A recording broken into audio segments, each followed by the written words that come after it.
अगर ये देखा जाए तो नानी बाई का मायरा यूँ तो प्रसिद्ध है मारवाड़ी राजस्थानी भाषा में,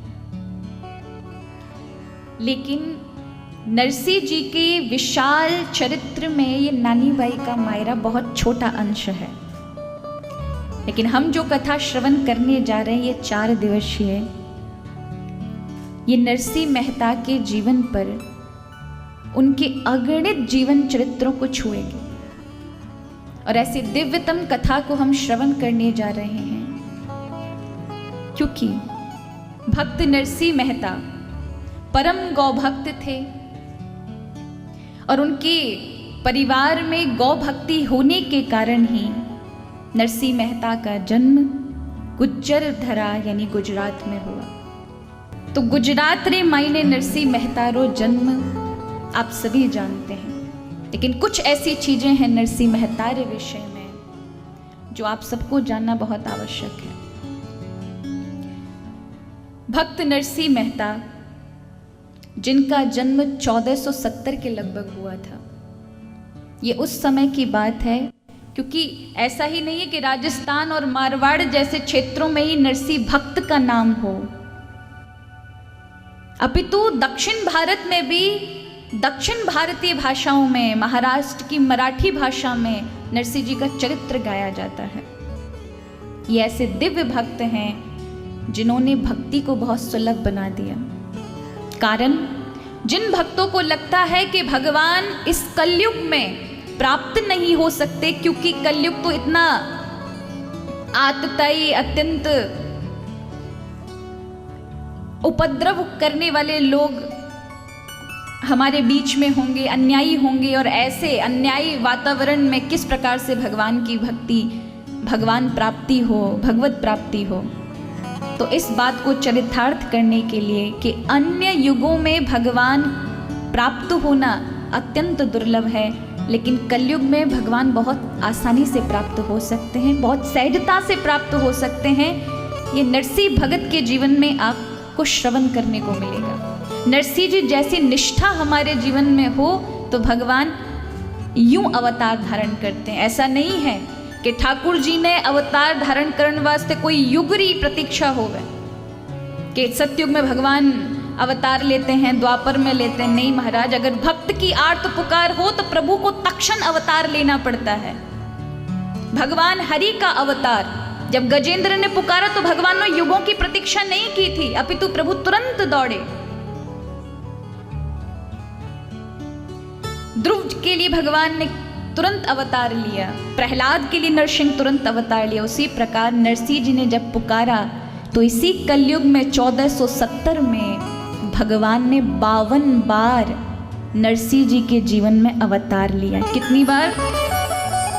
52 बार, 52। इतनी बार ठाकुर जी ने अवतार लिया।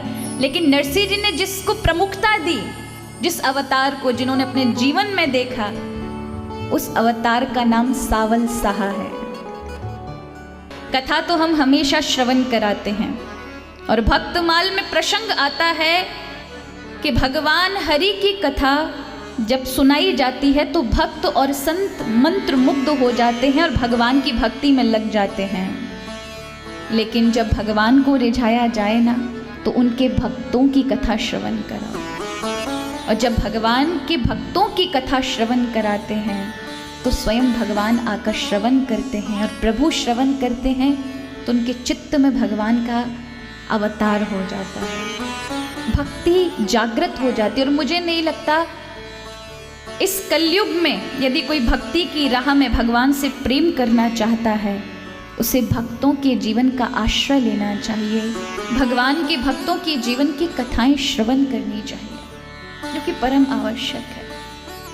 किस प्रकार से हम भक्ति के मार्ग में अनेक बाधाओं पर भी डगमगाए नहीं, और नहीं डगमगाते तब भगवान का प्राकट्य हमारे जीवन में होता है।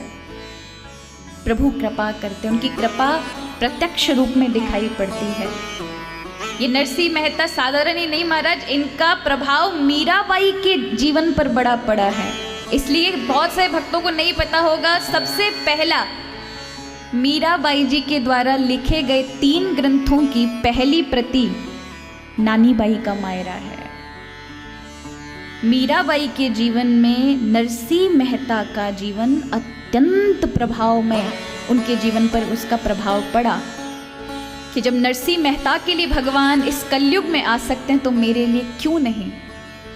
तो उन्होंने अपनी वाणी से, भक्तिमती माँ मीराबाई ने अपनी वाणी से नानी बाई का मायरा रचा, लिखा और फिर आगे चलकर उसका संशोधन एक लेखक हुए रत्नोजी सुथार, उन्होंने उसको फिर विस्तार किया और आगे चलकर फिर शिवकरण आशकरण जी महाराज आदि ने फिर बड़ा मायरा लिखा। लेकिन ये वो दिव्य भक्त हैं जिन्होंने अनंत भक्तों के जीवन पर अपने जीवन का प्रभाव डाला है। इनकी भक्ति की जीवन को श्रवण करके, मनन करके स्वयं भगवान की कृपा प्राप्त होती है। और ये उस समय नरसिंह जी मेहता का जन्म हुआ जूनागढ़ जैसे गुजरात देश में, जो भक्ति से अलग पड़ा हुआ था। उस समय महास्मार्त नाम का एक मनमानी कट्टरपंथी धर्म चला था, जो वैष्णवों को नहीं मानते थे, जो कंठी माला तिलक आदि लगाए उनकी निंदा करते थे, वैष्णवों को गालियां दिया करते थे, साधु संतों को कंठी माला पहनकर देख ले तो भिक्षा नहीं देते थे। ऐसा मनमानी कट्टरपंथी एक महास्मार्त नाम से उन्होंने एक धर्म चलाया हुआ, संप्रदाय चलाया हुआ था और पूरे गुजरात में फैला हुआ था। और इस कारण से भगवान की भक्ति से, नाम से लोग कोसों दूर थे। जरा विचार करें, मनमुखी जब व्यक्ति धर्म का आश्रय लेता है जिसमें धर्म नहीं लेकिन धर्म का सिर्फ नाम हो, तो वहां बहुत सारे अन्याय लोग करने लग जाते हैं। इसलिए भगवान ने उस महास्मार्त नामक जो एक मनमुखी धर्म जो चल रहा था, उसका अंत करने के लिए नरसिंह भक्त का नागरकुल ब्राह्मण वंश में गांव तलाजा जूनागढ़ के अंतर्गत जन्म हुआ। अच्छा, हम पहले समझ लें स्मार्त और महास्मार्त किसे कहते हैं। स्मार्त होता है, आपने सुना होगा एकादशी जब आती है तो स्मार्त एकादशी, वैष्णव एकादशी, ऐसा पहले दिन स्मार्त फिर वैष्णव एकादशी ऐसा माना जाता है। तो स्मार्त माने जो ऋषि मुनियों के द्वारा, मनु महाराज के द्वारा जो धर्म उपदेश नीति मानवों के लिए लिखी गई है, उनको हमारे यहाँ स्मृति कहा जाता है। जैसे मनुस्मृति, अगस्त्य स्मृति, इस प्रकार से कई ऋषियों की स्मृति है जो मनुष्यों को धर्म नीति उपदेश देती है, किस प्रकार चलना चाहिए। जो इनका विधि पूर्वक पालन करें वो स्मार्त कहे जाते हैं। हमारे यहाँ शास्त्रों में पंचदेव उपासना है, गणपति, शिव, विष्णु, शक्ति और सूर्य। ये 5 देवों की उपासना जो करता है वो स्मार्त कहा जाता है। लेकिन इन 5 देवों में से जो एक विशेष को माने, उसी प्रकार का वो विशेष धर्म बन जाता है, संप्रदाय बन जाता है। ऐसे समझें, गणपति, देवी, शिव, विष्णु और सूर्य, ये वेदों में 5 देव की उपासना प्रत्येक हिंदू को बताई गई है। जो इन 5 देवों को मानते हैं वो स्मार्त कहलाते हैं।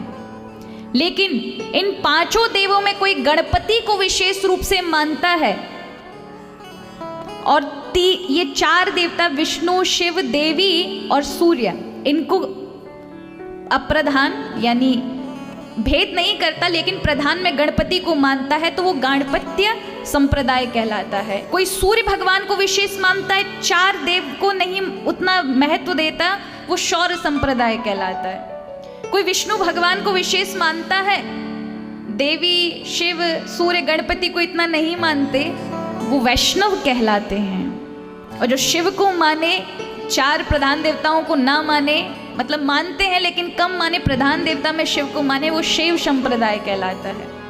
और जो सूर्य को माने वो शौर्य संप्रदाय, जो देवी को ही प्रमुख माने वो शाक्त संप्रदाय। इस प्रकार से 5 विभिन्न प्रकार के संप्रदाय हैं।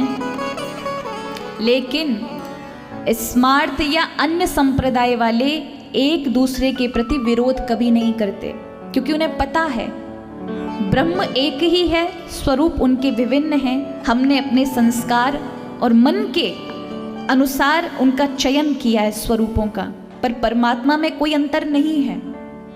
जिस प्रकार सोने की वस्तु हो